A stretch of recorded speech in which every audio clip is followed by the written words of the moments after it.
Hi everyone, I hope you're all well, and I hope you found a really comfortable place to sit, maybe your favorite chair or a sofa, maybe with your mom or dad or someone you love, because today I'm going to read to you the third chapter of Charlotte's Web, and this chapter is entitled Escape.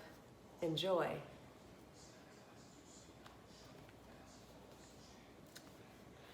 The barn was very large. It was very old. It smelled of hay and it smelled of manure. It smelled of the perspiration of tired horses and the wonderful sweet breath of patient cows. It often had a sort of peaceful smell, as though nothing bad could happen ever again in the world. It smelled of grain and of harness dressing and of axle grease and of rubber boots and of new rope.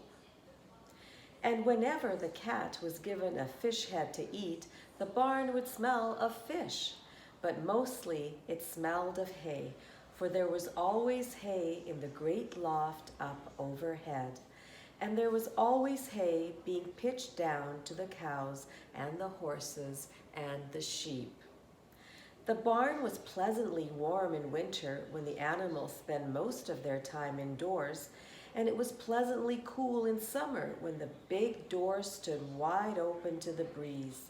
The barn had stalls on the main floor for the work horses, tie-ups on the main floor for the cows, a sheepfold down below for the sheep, a pigeon down below for Wilbur, and it was full of all sorts of things that you would find in barns.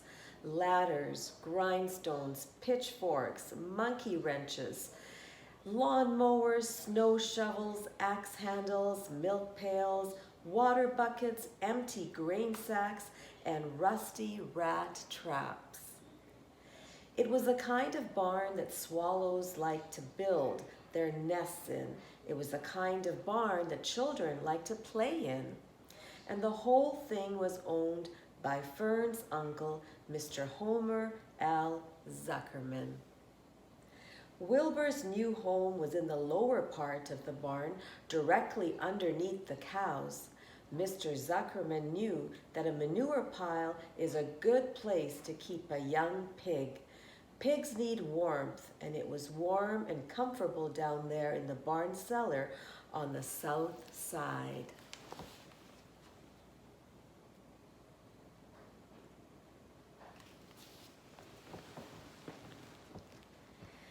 Fern came almost every day to visit him.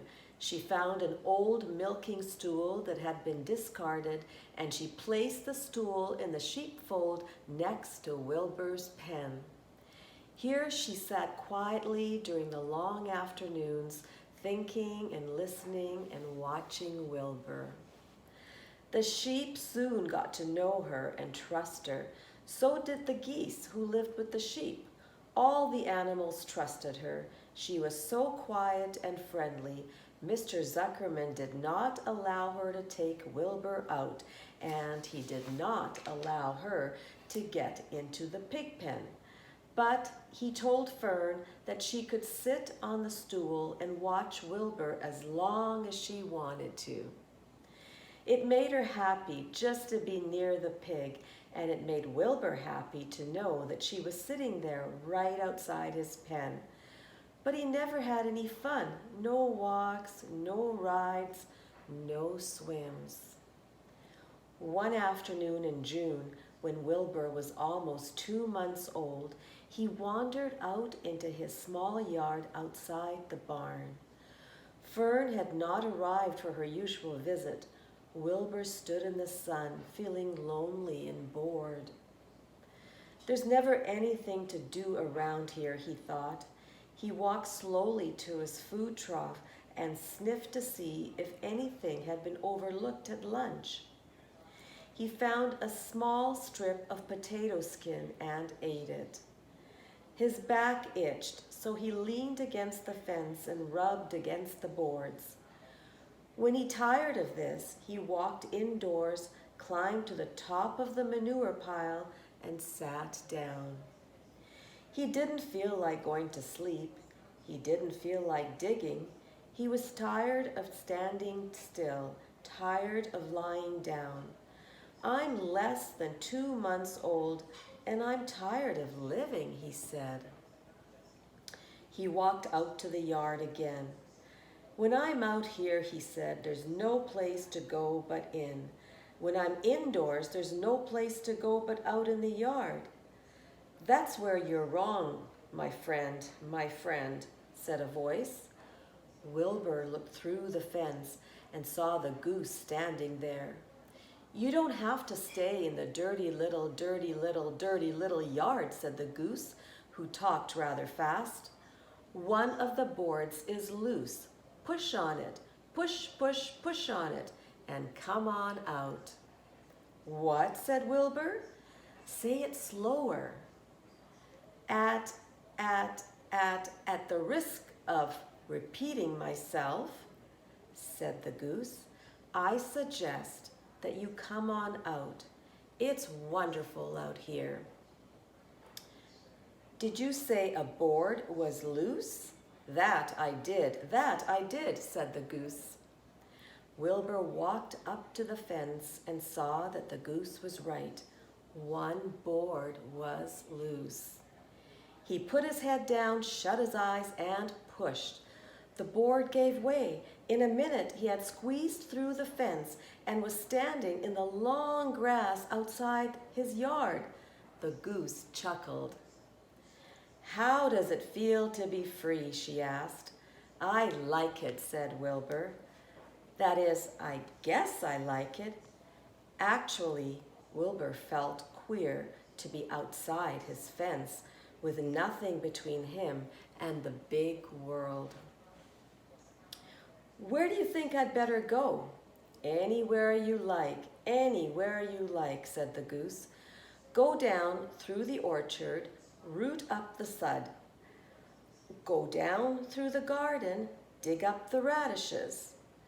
Root up everything, eat grass, look for corn, look for oats, run all over. Skip and dance, jump and prance. Go down through the orchard and stroll in the woods. The world is a wonderful place when you're young. I can see that, replied Wilbur. He gave a jump in the air, twirled, ran a few steps, stopped, looked all around, sniffed the smells of afternoon, and then set off walking down through the orchard. Pausing in the shade of an apple tree, he put his strong snout into the ground and began pushing, digging, and rooting. He felt very happy. He had plowed up quite a piece of ground before anyone noticed him. Mrs. Zuckerman was the first to see him. She saw him from the kitchen window and she immediately shouted for the men. Homer, she cried, pigs out! Lurvy, pigs out! Homer, Lurvy, pigs out! He's down there under the apple tree. Now the trouble starts, thought Wilbur. Now I'll catch it. The goose heard the racket and she too started hollering. Run, run, run downhill. Make for the woods, she shouted to Wilbur. They'll never, never, never catch you in the woods. The cocker spaniel heard the commotion and he ran out from the barn to join the chase. Mr. Zuckerman heard and he came out of the machine shed where he was mending a tool. Lurvy, the hired man, heard the noise and came up from the asparagus patch where he was pulling weeds. Everybody walked toward Wilbur, and Wilbur didn't know what to do. The wood seemed a long way off, and anyway, he had never been down there in the woods and wasn't sure he would like it. Get around behind him, Lurvy, said Mr. Zuckerman, and drive him toward the barn. And take it easy, don't rush him. I'll go and get a bucket of slops. The news of Wilbur's escape spread rapidly among the animals on the place. Whenever any creature broke loose on Zuckerman's farm, the event was of great interest to the others. The goose shouted to the nearest cow that Wilbur was free, and soon all the cows knew. Then one of the cows told one of the sheep, and soon all the sheep knew. The lambs learned about it from their mothers. The horses in their stalls in the barn pricked up their ears when they heard the goose hollering, and soon the horses had caught on to what was happening. "Wilbur's out," they said. Every animal stirred and lifted its head and became excited to know that one of his friends had got free and was no longer penned up or tied fast. Wilbur didn't know what to do or which way to run. He seemed as though everybody was after him. If this is what it's like to be free, he thought, I believe I'd rather be penned up in my own yard. The Cocker Spaniel was sneaking up to him from one of the sides. Lurvy, the hired man, was sneaking up on him from the other side. Mrs. Zuckerman stood ready to head him off if he started for the garden. And now Mr. Zuckerman was coming down toward him carrying a pail. This is really awful, thought Wilbur. Why doesn't Fern come? He began to cry. The goose took command and began to give orders. Don't just stand there, Wilbur.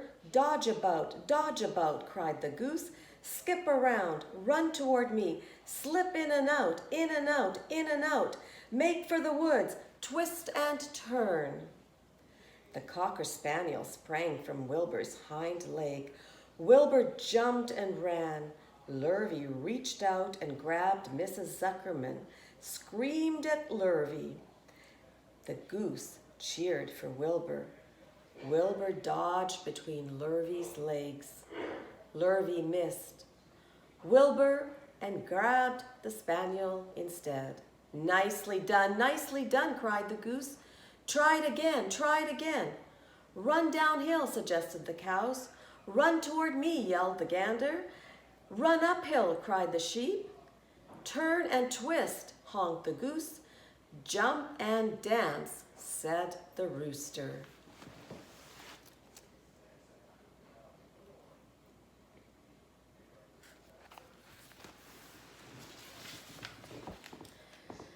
Look out for Lurvy, called the cows. Look out for Zuckerman, yelled the gander. Watch out for the dog, cried the sheep. Listen to me, screamed the goose. Poor Wilbur was dazed and frightened by this hullabaloo. He didn't like being the center of all this fuss. He tried to follow the instructions his friends were giving him, but he couldn't run downhill and uphill at the same time, and he couldn't turn and twist when he was jumping and dancing, and he was crying so hard he could barely see anything that was happening. After all, Wilbur was a very young pig, not much more than a baby, really. He wished Fern were there to take him in his arms and comfort him. When he looked up and saw Mr. Zuckerman standing quite close to him, holding a pail of warm slops, he felt relieved. He lifted his nose and sniffed. The smell was delicious. Warm milk, potato skins, wheat middlings, Kellogg's cornflakes, and a popover left from the Zuckerman's breakfast. Come, pig, said Mr. Zuckerman, tapping the pail. Come, pig. Wilbur took a step toward the pail. No, said the goose. It's the old pail trick, Wilbur. Don't fall for it. He's trying to lure you back into captivity. He's appealing to your stomach. Wilbur didn't care. The food smelled appetizing. He took another step toward the pail.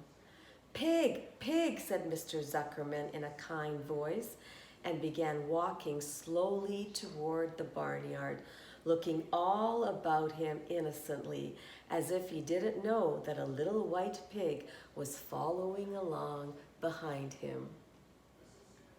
"You'll be sorry, sorry, sorry," called the goose. Wilbur didn't care. He kept walking toward the pail of slops. "You'll miss your freedom," honked the goose. "An hour of freedom is worth a barrel of slops." Wilbur didn't care. When Mr. Zuckerman reached the pig pen, he climbed over the fence and poured the slops into the trough. Then he pulled the loose board away from the fence so that there was a wide hole for Wilbur to walk through. "Reconsider, reconsider," cried the goose. Wilbur paid no attention.